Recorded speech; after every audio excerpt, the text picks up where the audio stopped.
Syukur kita karena kita masih diberikan kesehatan sehingga dapat berkumpul di ruang guru SMP Negeri 19 Rejang Lebong pada siang hari ini. Dan salawat beriring salam tak lupa pula kita sampaikan kepada junjungan kita Nabi besar Muhammad Sallallahu Alaihi Wasallam. Berkat beliau kita menjadi manusia yang beristiqomah sampai detik hari ini juga. Dalam rangka kegiatan penyampaian materi budaya positif oleh calon guru penggerak angkatan 7 Ibu Rita Dwi Kusmira Sarjana Pendidikan dan Bapak Kurnia Pio Kurnia Gusti Master Pendidikan, kita buka dengan membaca basmalah. Selanjutnya kata sambutan dari Kepala Sekolah SMP Negeri 19 Rejang Lebong yang akan disampaikan oleh Ibu Reka Melani. Disilakan. Bismillahirrahmanirrahim. Assalamualaikum warahmatullahi wabarakatuh. Pertama-tama marilah kita panjatkan puji dan syukur kita atas kehadiran Allah Subhanahu wa taala yang mana telah memberi kita semua nikmat kesehatan yang tiada bandingannya sehingga pada hari ini kita bisa berkumpul di ruangan guru ini dalam kegiatan sosialisasi budaya positif oleh CGP Angkatan 7 Kabupaten Rejang Lebong oleh Ibu Rita Dwi Kusmira dan Bapak Pio Kurniawan. Dan tak lupa pula kita kirimkan sholawat beriring salam kita atas junjungan Nabi besar Nabi Muhammad Sallallahu Alaihi Wasallam yang mana berkat perjuangan beliau yang telah membawa kita semua dari zaman kebodohan menuju zaman serba canggih dengan penuh ilmu teknologi seperti yang kita rasakan pada saat ini. Yang saya hormati guru CGP Angkatan 7 dan yang saya hormati Bu Bapak Dewan Guru peserta sosialisasi. Pada hari ini saya selaku kepala sekolah mendukung penuh untuk kegiatan yang dilaksanakan oleh CGP Angkatan 7 ini oleh Ibu Rita Dwi Kusmira dan Bapak Pio. Namun di sini Bapak Ibu kita seluruh yang ada di lingkungan sekolah ini mendukung penuh untuk kegiatan ini. Karena kenapa? Sekolah ini akan maju karena adanya kualitas guru yang baik. Semakin banyak guru yang berkualitas, semakin baik juga kualitas sekolah tersebut.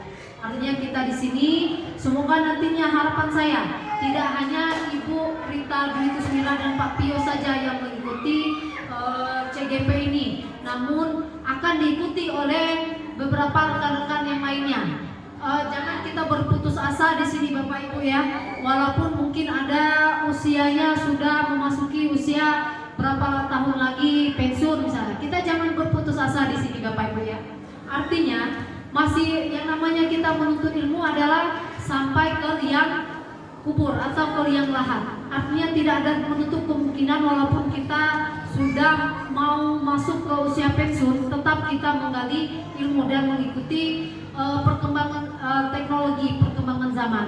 Artinya apalagi di sini nantinya kita akan menggunakan kurikulum merdeka nantinya.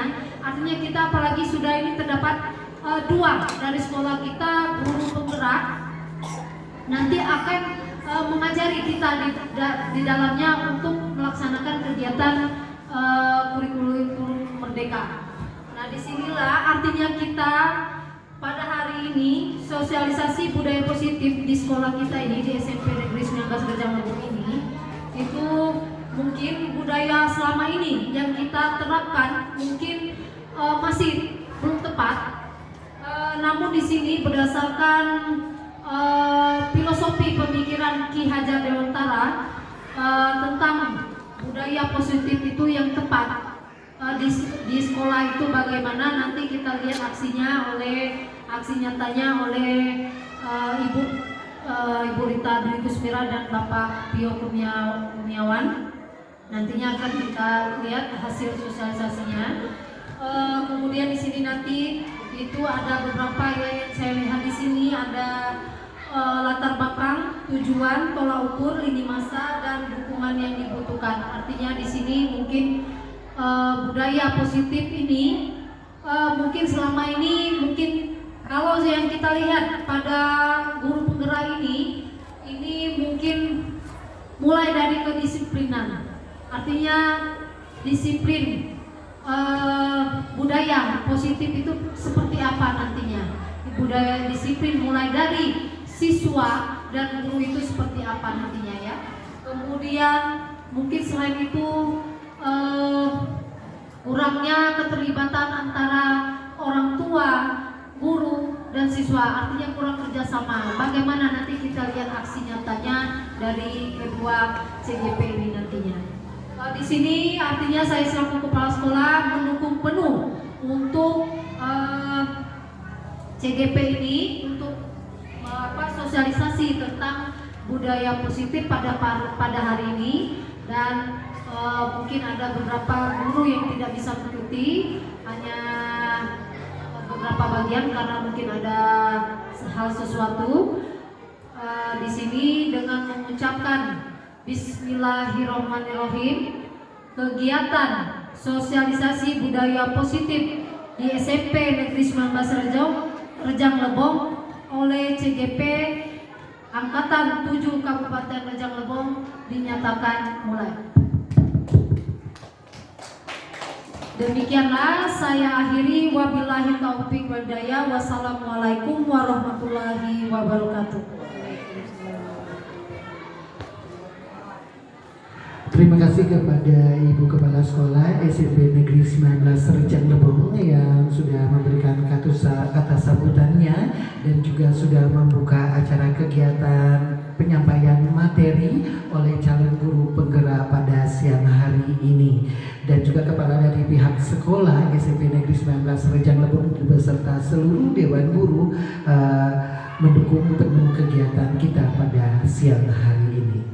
Oke, untuk acara selanjutnya yaitu penyampaian materi budaya positif calon guru penggerak angkatan 7 yang akan disampaikan oleh Ibu Rita Dwi Kusmira, Sarjana Pendidikan, dengan Bapak Pio Kurnia Gusti, Master Pendidikan. Disilakan.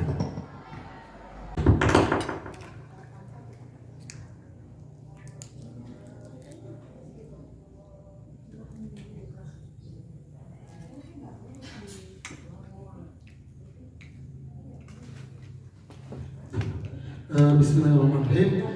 Assalamualaikum warahmatullahi wabarakatuh. Waalaikumsalam warahmatullahi wabarakatuh.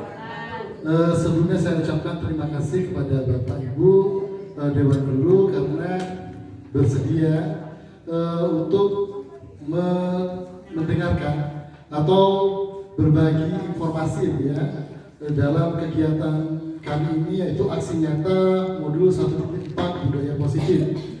Nah, sebelumnya sekali lagi saya tegaskan di sini saya bukan untuk mengajari atau menggurui Bapak Ibu semuanya.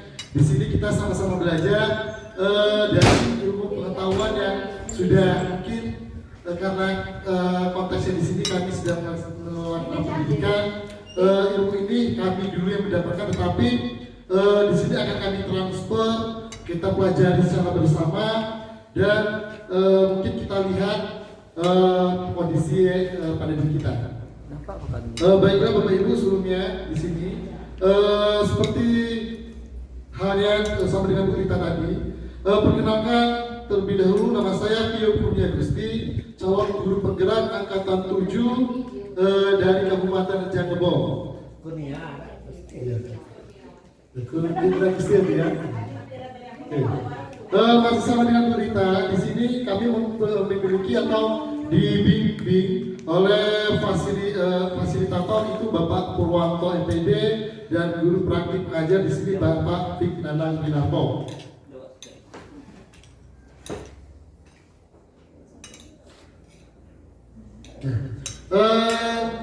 Budaya positif yang akan kami pelajari tadi, mungkin halnya sudah disampaikan dengan Ibu Rita tadi. Budaya positif ini apa? Nah, budaya positif itu merupakan budaya yang dapat menciptakan rasa aman dan rasa nyaman pada murid dalam proses pembelajaran. Selain itu, budaya positif ini juga dapat mendorong murid untuk mampu berpikir, untuk bertindak dan mencipta, sehingga proses memerdekakan dirinya, sehingga murid lebih mandiri dan bertanggung jawab. Jadi di sini budaya positif di sini Bapak Ibu, ketika budaya positif ini tercipta akan menyebabkan rasa nyaman anak, rasa nyaman, sehingga dalam proses pembelajaran itu anak akan lebih mudah mendapatkan ilmu yang sesuai dengan apa yang kita inginkan. Kita bisa menuntunnya, membimbingnya, dan mereka dengan ikhlas, dengan memang dari keyakinan dirinya sendiri, itu memang ilmu itu perlu, itu bisa kita kita berikan dan dia dapatkan. Lanjut di sini ruang lingkup materi budaya positif itu ada 6 ruang lingkupnya. Yang pertama tadi disiplin positif dan nilai kebajikan universal, teori motivasi, hukuman dan penghargaan, keyakinan kelas. Nah ini tadi sudah disampaikan dengan Ibu Rita Dunismira. Dalam materi selanjutnya itu kebutuhan dasar manusia dan dunia berkualitas, 5 posisi kontrol dan segitiga restitusi. Baik Bapak Ibu, di sini langsung kita masuk ke 5 dasar kebutuhan manusia. 5 dasar kebutuhan manusia menurut Diane Gosen dalam bukunya di sini mengatakan bahwa guru itu perlu meninjau kembali penerapan disiplin di ruang-ruang kelas mereka selama ini. Jadi di sini Bapak Ibu guru sama ketika saya baru mendapatkan materi ini, itu ibaratnya saya belajar. Dan sekarang ini kita sama-sama berdasarkan ilmu-ilmu yang telah ada itu kita meninjau lagi. Kita perlu meninjau apa sih yang selama ini di kelas-kelas kita ini apakah sudah benar atau belum, kita perlu meninjau kembali. Nah di sini ada 5 dasar kebutuhan manusia. Nah 5 dasar kebutuhan manusia itu ada yang pertama ada 5, yaitu bertahan hidup, kebebasan, kesenangan, kasih sayang dan rasa diterima, dan penugasan. Nah jadi Bapak Ibu, sebenarnya tugas kita ini sebagai Bapak Ibu guru itu kalau seperti ini secara pendidikan itu guru itu menuntut, kita menuntut. Jadi kita harus memperhatikan anak dari kodratnya masing-masing. Setiap anak itu unik, setiap anak itu punya keunikannya masing-masing. Jadi kalau dilihat di sini, wah banyak sekali tugas Bapak Ibu guru, ya banyak sekali ya. Berarti di sini Bapak Ibu guru itu tugasnya bukan hanya mengajar saja. Iya di sini Bapak Ibu guru. Berarti tugasnya di sini Bapak Ibu guru itu harus memperhatikan anak. Iya. Jadi di sini memang kita memperhatikan semuanya. Jadi kalau di kemarin sempat yang mengatakan berarti Bapak Ibu guru itu harus seperti guru BK atau psikolog. Iya. Karena kita harus memperhatikan itu.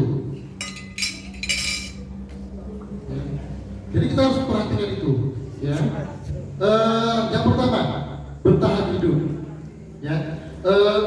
Oke. Maaf. Tujuan kebutuhan manusia itu apa sih? Itu setiap manusia itu memiliki tujuan tertentu. Tujuan tertentu. Di sini maksudnya apa? Semua yang kita lakukan adalah usaha kita yang terbaik untuk kita mendapatkan sesuatu. Nah, ketika kita sudah mendapatkan sesuatu itu, berarti kebutuhan yang ada pada diri kita itu mungkin salah satu, atau salah dua, atau salah tiga. Mungkin salah semua. Maksudnya di sini kebutuhan tadi salah satu di antaranya atau mungkin lebih itu sudah kita penuhi. Jadi kita penuhi di sini. Jadi mungkin ketika kita punya tujuan tertentu. Nah, ketika kita mendapatkannya Bapak Ibu, berarti itu tujuan itu tadi kita sudah mendapatkan kebutuhan yang kita inginkan tadi. Bisa jadi dari 5 ini kita mendapatkan 1, 2, 3, dan bahkan mungkin sampai 5 kita mendapatkannya. Nah, sekarang kita bahas kebutuhan dasar bertahan hidup. Ya, bertahan hidup. Ya, makan. Ya, kebutuhan bertahan hidup itu kebutuhan yang bersifat fisiologis ya Bapak Ibu ya. Nah, di sini komponennya di sini apa di sini? untuk misalnya kesehatan, sandang, pangan, itu adalah yang dasar. Jadi Bapak Ibu di sini untuk anak-anak kita juga harus memperhatikan. Ya memang sih ketika dia buat masalah, ketika misalnya anak-anak dalam kondisi lapar, kondisi sakit, ketika dalam belajar, apakah mungkin ada rasa nyaman? Mungkin tidak. Mungkin kenapa? Misalnya saya ambil contoh, anak tadi si A, oh dia mencuri uang temannya atau mencuri bekal punya temannya. Ternyata mungkin ya Bapak Ibu ya, bisa jadi bapak orang tuanya tidak memberikan uang saku. Dia tidak memberikan uang saku, atau uang sakunya itu merasa kurang, dan atau juga uang sakunya mungkin hilang. Jadi kebutuhan dasarnya dia mungkin lapar, sehingga ketika dia mencuri itu bisa menjadi alasan dia. Kenapa kamu mencuri, nak? Kenapa kamu mengambil uang temanmu? Kenapa kamu malak duit kawan kau? Baik, kita ngomong sama anak dulu ya. Baik, ngapain? Ngapain, nak? Jadi kenapa dia mengambil uang itu? Kata Ibu Tri, colsen, tidak ada uang. Ya kenapa misalnya? Nah itu bisa menjadi alasan. Jadi tadi Bapak Ibu tadi yang saya katakan tadi, kita sebagai Dewan Guru ini tugas kita berat bukan hanya menuntun untuk memberikan ilmu, jadi kita juga memperhatikan baik psikisnya, kebutuhannya itu. Memang secara langsung kita tidak bisa memenuhi. Jadi kenapa dia mencuri tadi? Berarti ada kebutuhan dasar yang tidak terpenuhi tadi. Mungkin rasa lapar tadi. Terus ketika dia sakit, kenapa sih anak ini tidur saja? Pas kita cek, tugasnya tidak dikerjakan. Otomatis kita melihat anak tersebut. Bagaimana? Kenapa kamu tidak mengerjakan? Kita lihat, kita tanya, ternyata dia sedang sakit. Maaf Pak, saya sakit. Saya sakit Pak. Ternyata itu adalah kebutuhan dasar yang tidak terpenuhi. Jadi di sini, nah kebutuhan inilah yang harus kita tahu tadi sebagai Bapak Guru. Selanjutnya, kebebasan. Kebebasan itu bagaimana sih? Gimana Putri? Kebebasan. Bebas tanggung jawab kata Ibu Bibi tadi. Ya. Iya. PN. Ya, kebutuhan dasar manusia kebebasan ini Bapak Ibu ya di sini. Di sini merupakan kebutuhan psikologis juga di sini. Kebutuhan untuk disayangi, untuk diterima, meliputi kebutuhan akan hubungan koneksi sosial di sini ya. Jadi, oh ya, kebebasan, maaf Bapak Ibu, ya kebebasan. Jadi kalau kebebasan tadi di sini, maaf di sini dia ingin kebutuhan kemandirian, otonomi pilihan, ataupun maupun mengendalikan hidup. Nah, jadi maksudnya seperti ini Bapak Ibu. Nah, kebutuhan kebebasan itu ketika anak ketika belajar dia tidak bisa diam, dia bisa diam, duduk sana, lari sini. Ternyata saat tidak langsung itu adalah kebutuhan dasar yang mereka ingin penuhi. Jadi ingin merasa kebebasan tadi, kebebasan dia ingin benar melakukan kemandirian, melakukan sesuatu tadi. Jadi dia ingin bebas tadi. Tapi dalam pengontrolan kita tetap mengontrol walaupun dia ibadah, tapi dia tetap mengerjakan apa yang kita perintahkan. Selanjutnya itu ada yang namanya kesenangan, rasa kasih sayang. Jadi kebutuhan ini juga merupakan suatu kebutuhan yang harus terpenuhi oleh anak-anak. Jadi kebutuhan ini harus terpenuhi, ya. Harus terpenuhi Bapak Ibu. Contohnya bagaimana? Terkadang contoh konkret pada anak-anak kita. Misalnya ada sesuatu, ya Bapak Ibu. Ya, lanjut ya Bapak Ibu ya. Jadi kebutuhan saat ini kebutuhan untuk mencari kesenangan, dia bermain, tertawa, ya, menikmati apa yang dia lakukan di sini. Jadi ini kebutuhan yang dia butuhkan. Mungkin pada proses di rumah atau di lingkungan dia tidak mendapatkan itu. Sehingga ketika ada beberapa contoh murid kita kemarin itu diambilnya lem, diambilnya iseng mereka sebenarnya, ditaruhnya di meja atau ditaruhnya kursi. Ketika temannya itu duduk kena lem tersebut, dia senang. Dia senang melihat temannya tadi beri dia itu hal yang membuat menyenangkan untuk dia. Ya, karena apa? Karena mungkin dia tidak mendapatkan kebutuhan dan kesenangan tadi di rumah atau di lingkungan rumahnya. Jadi dia berusaha mencari di sini, walaupun akhirnya itu menjadi masalah untuk mereka. Menjadi masalah untuk mereka bahwa apa yang dia lakukan itu jahil pada temannya, itu membuat mereka dipanggil bapak ibu guru. Jadi dia mencari kesenangan. Terus yang selanjutnya itu kebutuhan dasar, rasa kasih sayang. Ini juga banyak Bapak. Di sini maksudnya sini kebutuhan rasa kasih sayang ini itu mereka ingin disayangi, ingin diterima dalam konteks sosial, dalam pertemanan, itu mereka ingin terima. Nah, ketika kebutuhan ini mungkin tidak dia dapatkan dari lingkungan teman-temannya, dari mungkin karena orang tuanya sibuk, apalagi mayoritas di tempat kerja, di tempat kita ini orang tuanya bertani, pergi pagi, pulang sore, ada yang berdagang pagi sudah pergi cari sayur, nanti sore dia istirahat, dan malam orang tuanya itu berjualan sayur di pasar. Jadi otomatis mungkin mereka merasa kurang disayangi. Nah, terkadang mereka untuk melengkapi kebutuhannya di sini, dia mencari apa? Mencari dengan membuat kegaduhan di sekolah. Kenapa kegaduhan? Misalnya si Badu buat masalah, walaupun nyentil kawannya menangis. Secara tidak langsung dia dipanggil sama Ibu Evi. Kenapa kau nak? Kenapa kau buat itu? Kenapa kamu ganggu si Badu? Secara tidak langsung, terkadang ada anak yang sadar, dia langsung bercerita, tidak Bu, saya tadi hanya iseng saja. Dan sebenarnya secara tidak langsung dia itu minta diperhatikan oleh kita. Karena tadi mungkin kurangnya rasa kasih sayang yang dia dapatkan, ya bukan dari orang tua. Mungkin orang tua itu pasti memberikan, tapi mungkin dari lingkungan teman, karena kesibukan orang tua.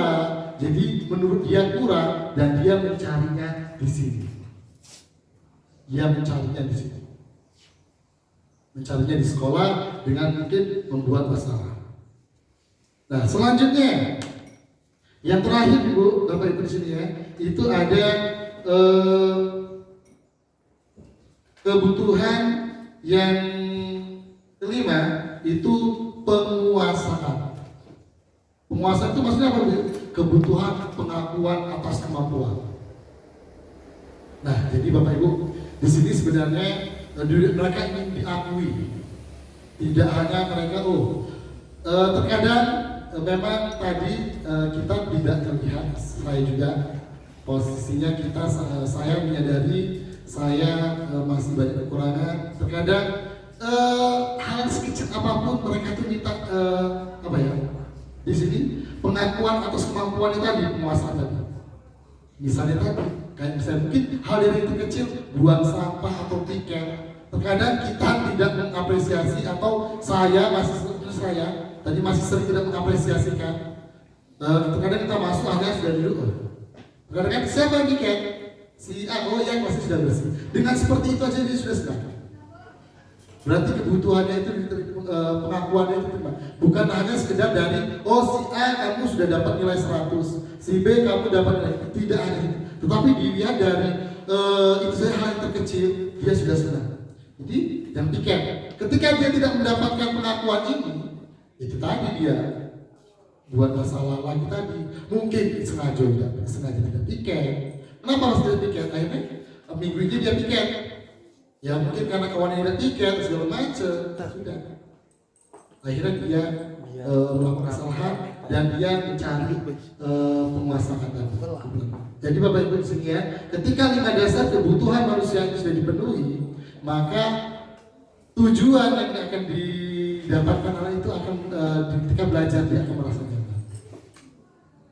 Jadi mungkin anak yang baik-baik saja tadi itu. Nah sama seperti mungkin saya sudah mendengar cerita dari Bu Rita tadi, ketika anaknya itu tidak mendapatkan juara karena ada problem, dan saya mendengarkan mungkin ada kebutuhan dasarnya itu ada yang kurang dari sini. Mungkin bisa dari kesenangan atau kasih sayang. Jadi inilah kebutuhan 5 dasar. Dan selanjutnya itu 5 posisi kontrol. Nah Bapak Ibu, disinilah letak posisi kita sebenarnya. Saya di posisi kontrol ini, seluruh tindakan manusia memiliki tujuan tertentu. Semuanya kita lakukan adalah usaha terbaik. Maaf ini, ya ini posisi kontrol. Ya. Ya, jadi posisi kontrol Bapak Ibu meninjau kembali tadi ya. Maaf, ke ruang-ruang kelas tadi, posisi kita ini bagaimana sih di kelas? Nah, ini posisi yang kelima tadi. Ini ada penghukum, pembuat rasa bersalah, teman, pemantau atau manajer. Nah, inilah posisi kita. Posisi kita ini sekarang ini ada di mana? Kita tadi harus mengetahui tadi posisi kita itu sebenarnya ada di mana sih? Semuanya. Iya. Iya. Semuanya. Terus yang idealnya itu yang mana sebenarnya? Idealnya yang mana? Teman. Jadikan teman. Oke, kita bahas satu dulu ya. Karena ini juga iya. Di sini posisi kontrol ini melekat pada diri kita masing-masing. Kita mendapatkan cap dari murid kita itu dari sini. Kita mendapatkan cap ibu guru berhati malaikat. Kita mendapatkan cap guru guru galak. Kita mendapatkan cap guru yang bisa diajak berteman dari sini. Itu dari sini Bapak Ibu ya. Jadi dari posisi ini kita yang mana? Nah itu kan yang kita bahas bersama. Penghukum. Posisi penghukum di sini Bapak Ibu ya. Pas Pak Pio tuh. Ya. Pas. Nah benar sekali. Kalau pada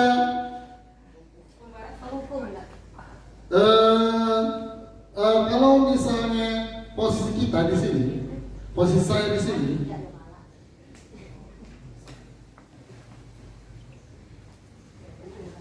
ya posisi penghukum itu Bapak Ibu itu kita kayak biasanya kalau posisi hukum itu biasanya menghardik, menunjuk murid, marah, nadanya kasar.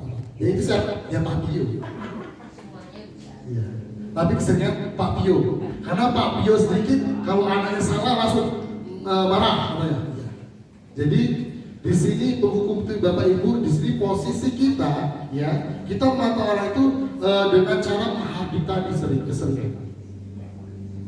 Jadi kita menghardik, marah, tunjuk, nada kasar, dan seringnya langsung kita lakukan dengan hukuman secara verbal.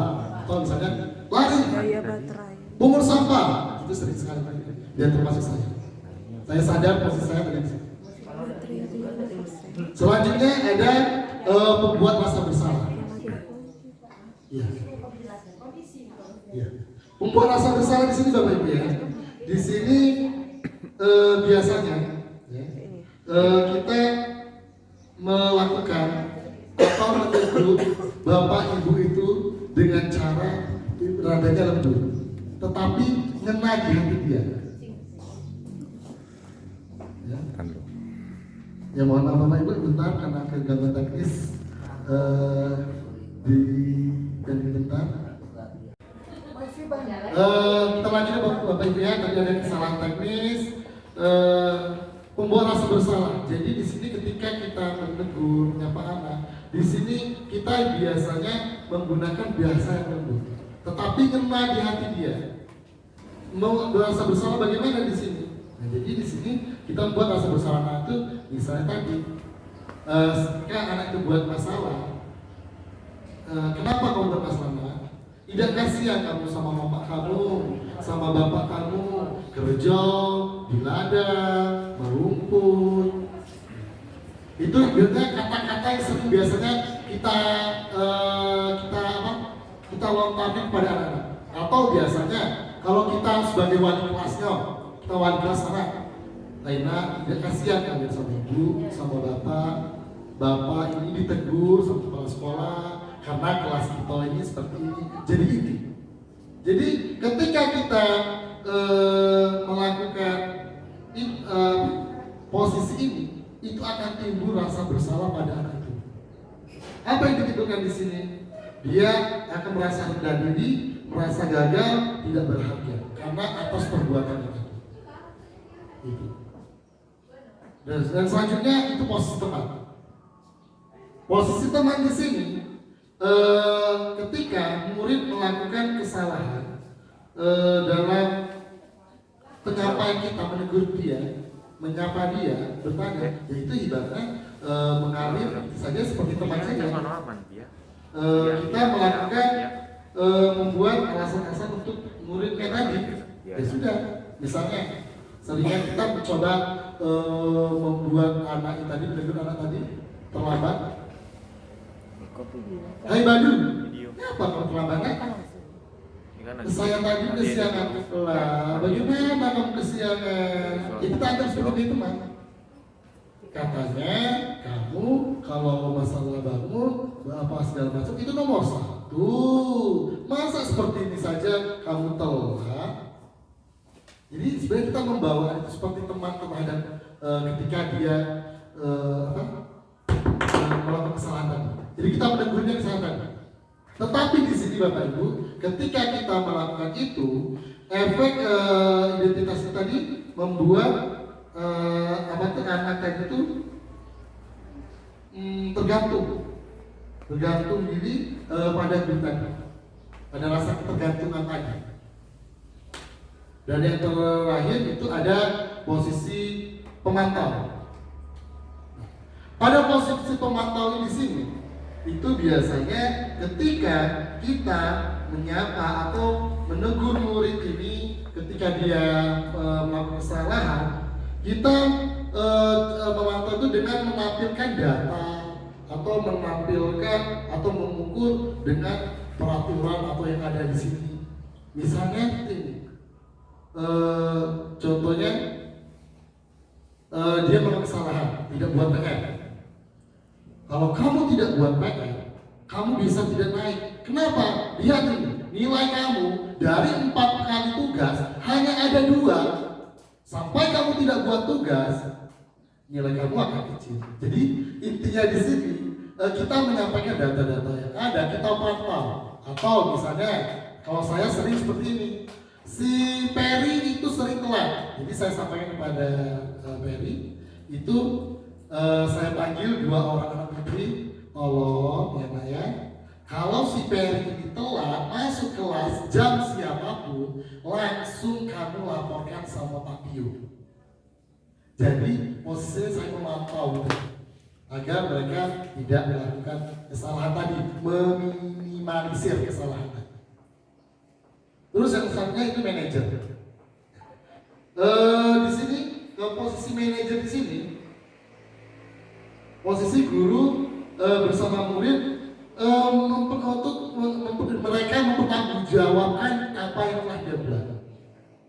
Jadi berdasarkan keyakinan kelas yang kata ringkasan kedua, jadi misalnya dia terlambat, ya kita tanya kenapa kamu terlambat. Nah, bagaimana dengan keyakinan kelas yang telah ada di kelas kita? Apakah sudah sesuai? Dia bilang dulu. Kita tanya keyakinan mana yang kamu langgar? Keyakinan misalnya keyakinan yang datang tidak tepat waktu Pak. Nah, bagaimana cara mengatasinya? Jadi ketika posisi manajer ini, anak memecahkan masalahnya sendiri. Oh, jadi keyakinan mana yang kamu langgar? Keyakinan tidak datang tepat waktu. Oh, jadi bagaimana cara menanggulanginya? Saya akan ibaratnya datang lebih awal. Bagaimana bisa datang lebih awal? Saya akan meminta orang tua saya memasang alarm, terus orang tua saya membangunkan. Jadi kita ketika kita bertanya pada apa masalahnya, dia berusaha mencari pemecahan masalahnya. Jadi inilah 5 posisi kontrol yang ada pada diri kita. Nah, di sini bisa kita lihat Bapak Ibu ya. Nah, ada sedikit video di sini.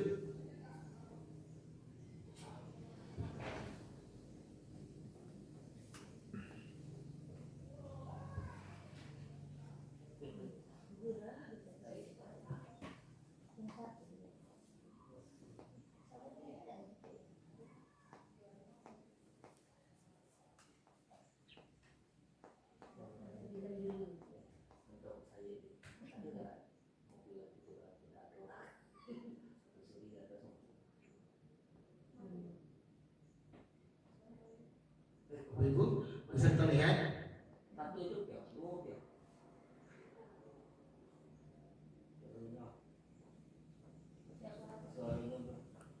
Pak Pio, dia kalau pakai HDMI tidak pacak. Tidak ada nih. Ya, tidak keluar dia kalau pakai HDMI. Oke, kemudian, jadi ini sebenarnya ada video yang menarik melihat bagaimana posisi kita seharusnya posisi kita ini di mana. Jadi kita bisa lihat seharusnya di mana. Tapi berhubung video tidak bisa keluar suaranya,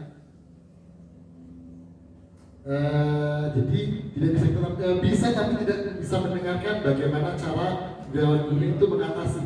Sebenarnya ini menarik sekali video untuk kita lihat. Langsung saja Bapak Ibu, kita langsung materi selanjutnya, yaitu pada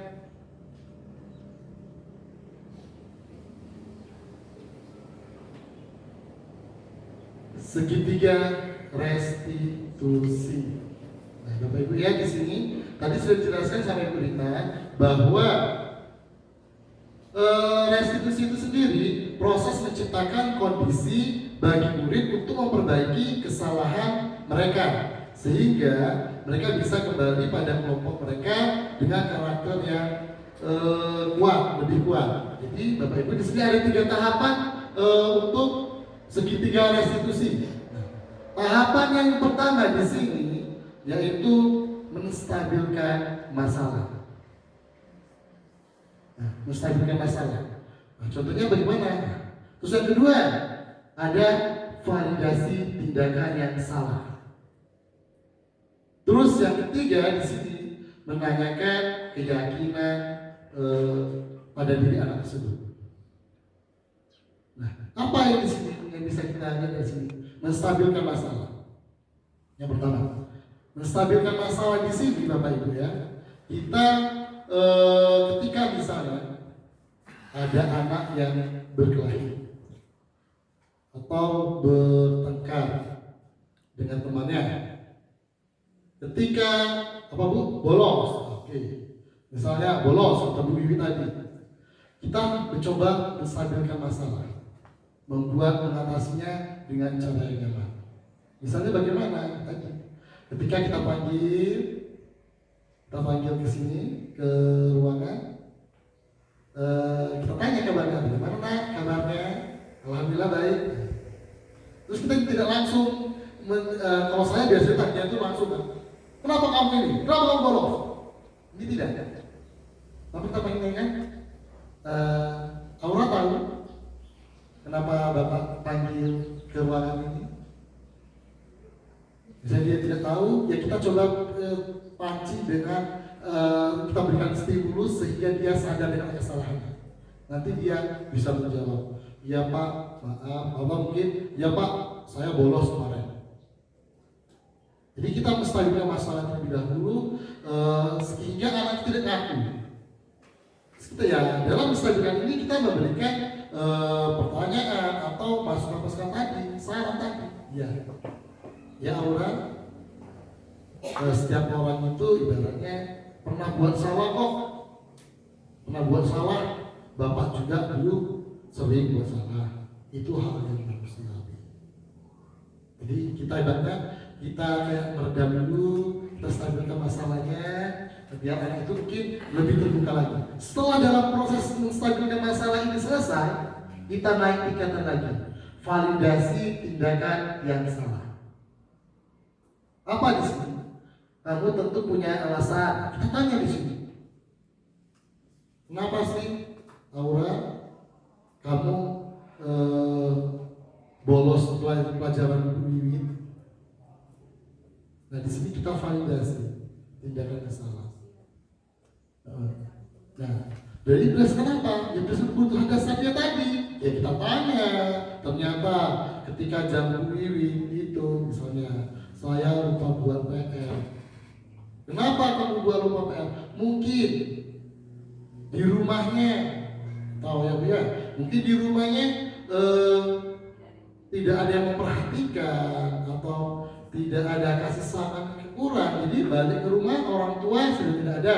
Orang balik jam anak kita kan mayoritas kalau pulang jam 1 orang tua sudah cari sayur kering sampai sore. Jadi mungkin tidak ketemu sama orang tua. Ketemu orang tua dia pergi. Orang tua pulang sore, ya mungkin ketemu itu sebentar. Terus sudah maghrib orang tua itu biasanya istirahat sebentar tidur. Nanti jam 11 lagi. Jadi rasa kasih sayang, ingin disayangi itu tidak ada, kurang misalnya. Jadi dia tidak buat PR tadi, ingin ditegur atau mungkin tidak ada yang menyelesaikan lalai tadi. Nah, jadi di sini kita gali untuk validasi tindakan yang salah tadi. Di sini kita gali di sini, kita cari di sini apa yang kurang pada diri. Terus selanjutnya, setelah kita gali tindakan salah tadi, kita cari, oh ternyata ini masalahnya, ini tadi. Ya kita katakan bahwa apa yang kamu lakukan tadi salah. Terus kita lanjut lagi ke menanyakan keyakinan. Nah sekarang, ketika kamu bolos, ada sesuai tidak dengan keyakinan kelas? Ya. Jadi ketika kita bolos tadi,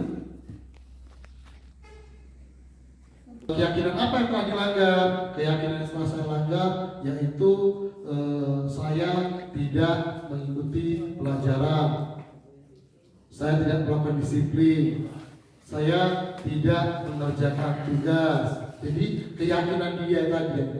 Nah di sini kita gali lagi di sini. Nah sekarang kamu tahu, kamu paham bahwa apa yang kamu lakukan itu tidak sesuai dengan keyakinan kelas kita. Nah sekarang di sini bagaimana cara? Di sini bukan menebus ya Bapak Ibu ya. Jadi ketika tidak buat PR kamu harus begini, tidak. Jadi kita di sini mencari solusi agar dia sadar akan kesalahannya dan tidak mengulangi lagi. Jadi ditanyakan, jadi tindakan apa yang akan kamu lakukan untuk memperbaiki, bukan untuk menebus kesalahan tadi, bukan untuk bisa yang tidak buat PR seperti ini, tapi memperbaiki kesalahannya tadi. Sesuai dengan keyakinan kelasnya tadi, saya akan yang pertama mungkin meminta maaf kepada Ibu Wiwin karena tidak masuk ke jam pelajarannya. Tapi itu dalam kesadaran dirinya sendiri. Terus selanjutnya, dan saya akan mengerjakan tugas tepat waktu.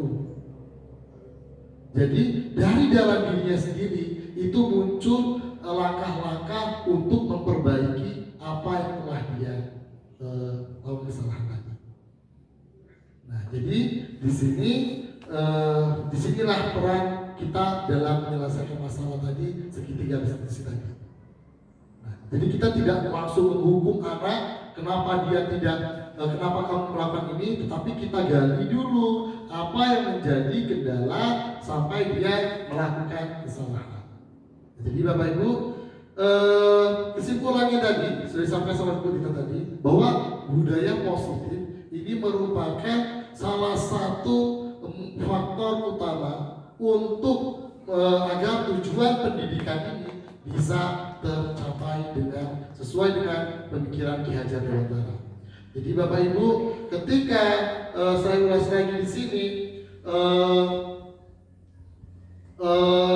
5 dasar kebutuhan manusia itu terpenuhi, terus posisi kontrolnya kita ada, terus segitiga tadi itu bisa kita jalankan, maka budaya positif di sekolah kita akan berjalan dengan baik. Nah, tapi di sini Bapak Ibu mungkin memang banyak hambatannya. Saya juga sadar bahwa segala sesuatu untuk merubah ke arah yang lebih baik itu tidak mudah semudah kita membalikan telapak tangan. Perlu proses, sama pada halnya saya saat ini saya sedang berproses untuk belajar menjadi lebih baik, menjadi apa sih yang memang sebenarnya tujuan dari pendidikan tadi bisa terlaksana. Jadi terima kasih Bapak Ibu atas kesempatannya. Sekali lagi di sini saya tidak menggurui Bapak Ibu, saya tidak menggurui, tetapi kita belajar sama-sama dan setelah ini nanti Bapak Ibu kita berdiskusi sejenak, mungkin minta waktunya 10 atau 15 menit. Mungkin ada yang ingin ditanyakan, kita bahas sama-sama. Kami berikan waktunya nanti dan saya akhiri. Assalamualaikum warahmatullahi wabarakatuh.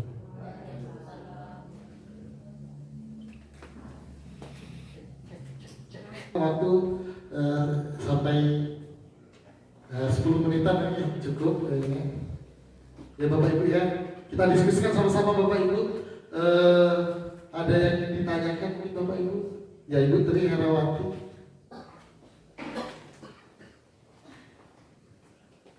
Terima kasih kepada video dan berita.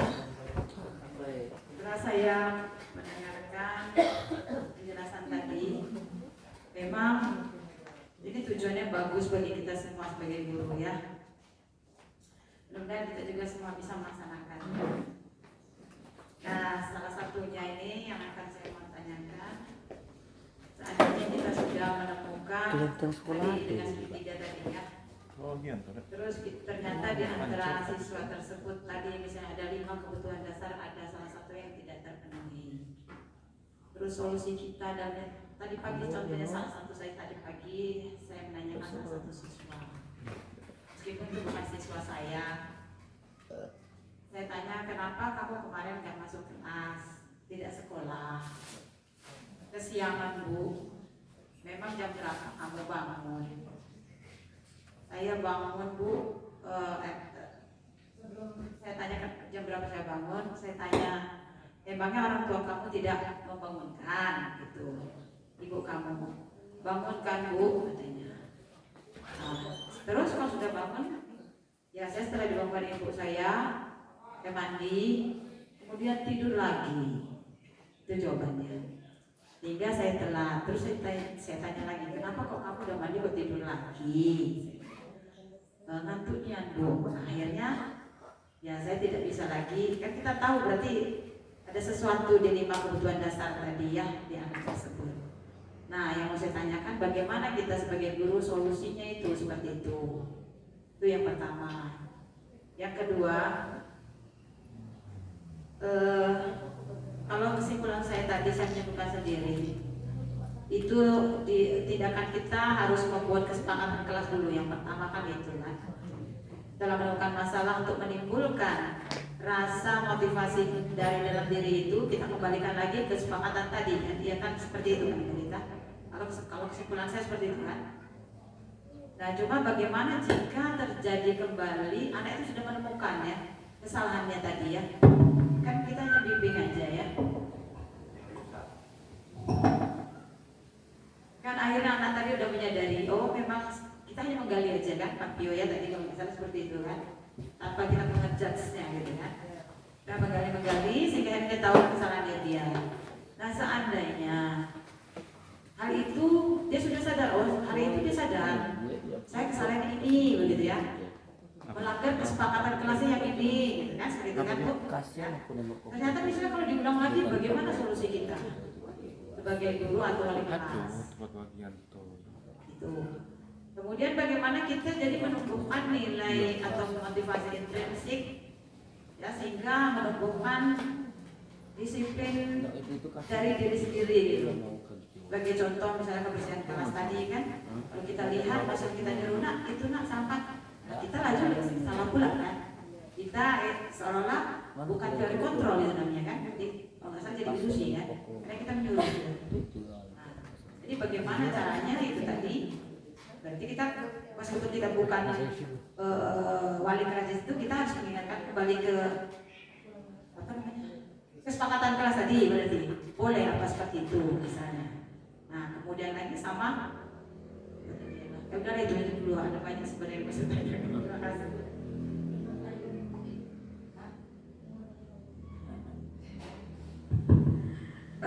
Terima kasih Bu Tri atas pertanyaannya. Ini adalah pembahasan kita bersama sebenarnya. Kami di sini juga masih belajar, yang pada dasarnya kami lebih dulu mendapatkan informasi dan kami sebarkan kepada rekan-rekan sekalian. Jadi apa yang menjadi pertanyaan Ibu Tri tadi juga menjadi bahan kita. Saya alami sendiri kemarin ketika Ibu Epi menyaksikan, dan terima kasih juga bantuannya dari Ibu Epi kemarin untuk permasalahan murid saya, yaitu Raju ya. Sepertinya sudah bosan sekali kami mengingatkan untuk terus agar masuk sekolah, tidak datang tanpa keterangan seperti itu. Intinya kita harus sabar sebagai guru itu, karena tugas kita adalah di sini adalah menuntun. Kita tidak bisa merubah kodrat anak itu tadi. Tugas kita adalah menuntun. Jadi kita butuh kesabaran lebih. Seperti saya kemarin terhadap Raju. Ini yang contoh dari saya. Mungkin nanti bisa jadi pandangan untuk gambaran untuk Ibu Tri untuk menyelesaikan masalahnya. Ketika Raju itu sering tidak datang, awalnya sudah saya panggil sampai kata temannya mungkin dia nggak ada ongkos Bu, saya sampai bela-belain, oke lah Raju, kalau masalah yang untuk biaya sekolah kecuali ongkos itu nanti kita tangani sama-sama. Yang penting kamu datang sekolah. Setiap dia datang sekolah saya panggil, setiap dia tidak masuk besoknya saya panggil. Sampai akhirnya saya merasa tiba titik jenuh juga memperhatikannya. Kemudian ada saran dari Bu Epi memanggil lagi, padahal udah pernah orang tuanya dipanggil. Kemudian saran dari Bu Epi untuk memanggil Raju. Nah ketemu lagi lah yang kedua kali dengan orang tuanya kemarin, berkat dari nasihat Ibu Epi juga. Kemudian saya mencoba akhirnya menerapkan posisi segitiga restitusi ini kepada Raju. Jadi saya tanyakan, Raju, kamu sudah sering dinasihati, apakah kamu tidak bosan dinasihati terus-menerus? Perkataan itu terus diulang-ulang kepada kamu berkali-kali, apa kamu tidak bosan? Ibu yang menasihati kamu aja rasanya sudah cukup. Kamu sudah dewasa, bisa menentukan sikap kamu sendiri. Akhirnya dia memutuskan sendiri. Setelah melakukan tahapan-tahapan segitiga restitusi ini, setelah mendapat nasihat dari Ibu Epi juga, akhirnya saya ajak bicara lagi dengan dia. Akhirnya dia memutuskan sendiri, ya Bu, saya berjanji saya akan sekolah terus. Muncul kesadaran dari diri dia sendiri. Kita nggak tahu, kalau saya pantau seminggu ini, alhamdulillah dia masuk terus sekarang. Jadi saya merasa ternyata bisa kita memunculkan kesadaran itu dengan syarat itulah tadi, harus sabar, penuh dengan kesabaran. Kita hanya bisa menuntun, kita tidak bisa merubah anak itu seperti apa. Cuman kita dengan kesabaran menuntun anak itu, mengawasinya, membimbingnya, itu yang bisa kita lakukan. Itu semoga kalau ada Pak Tio untuk tambahannya. Oke, Ibu Rita, terima kasih. Mungkin kalau menurut saya Ibu ya, ketika anak tersebut dia kita Ibu tadi salah dinasehati, oke, mungkin dalam waktu sekian ini baik, mungkin mengulang lagi. Nah, kalau menurut pandangan saya Ibu, yang pertama di sini ya betul, karena seperti Bu Rita tadi, ya kita intinya sabar, legowo dalam menghadapi, dalam menuntun anak-anak kita ini. Nah, karena kenapa Ibu? Karena kita sebagai, mungkin di sini ada kebutuhan 5 dasar tadi yang tidak terpenuhi. Secara tidak langsung mungkin kita memang tidak bisa melengkapinya Bapak Ibu. Kayak mungkin yang kebutuhan kasih sayang yang di rumah atau kebutuhan yang pertama tadi itu rasa bertahan hidup tadi itu mungkin masih ada yang kurang pada diri mereka. Jadi memang secara tidak langsung kalau kebutuhan itu kita tidak bisa memenuhi Bu tadi. Dan tadi mungkin dari karena yang kurang kebutuhan tadi, dia tadi mungkin berubah satu hari tadi. Dan selanjutnya tadi Bu, menurut Ki Hajar Dewantara tadi bahwa setiap anak itu punya kodratnya masing-masing, kodrat alam dan kodrat zaman. Nah, mungkin dari kodratnya ini juga itu yang mempengaruhinya sehingga anak itu sering ibaratnya berubah tadi. Kodrat alamnya mungkin dari lingkungan, pertemanannya tadi. Nah, kodrat zamannya ya tadi, zaman teknologi saat ini dia tidak bisa memanfaatkan tadi. Jadi kalau ditanya bagaimana caranya kita menyelesaikan, ya mungkin Bapak Ibu di sini kita ya ibaratnya tetap mengingatkan akhirnya. Itu tadi saya bilang Bapak Ibu karena proses pembelajaran atau menerapkan budaya sekolah ini itu tidak semudah membalikan telapak tangan kita. Jadi di sini kita berproses Bapak Ibu, bagaimana caranya anak-anak kita ini bisa menjadi lebih baik. Terima kasih, itu saja Bapak Ibu.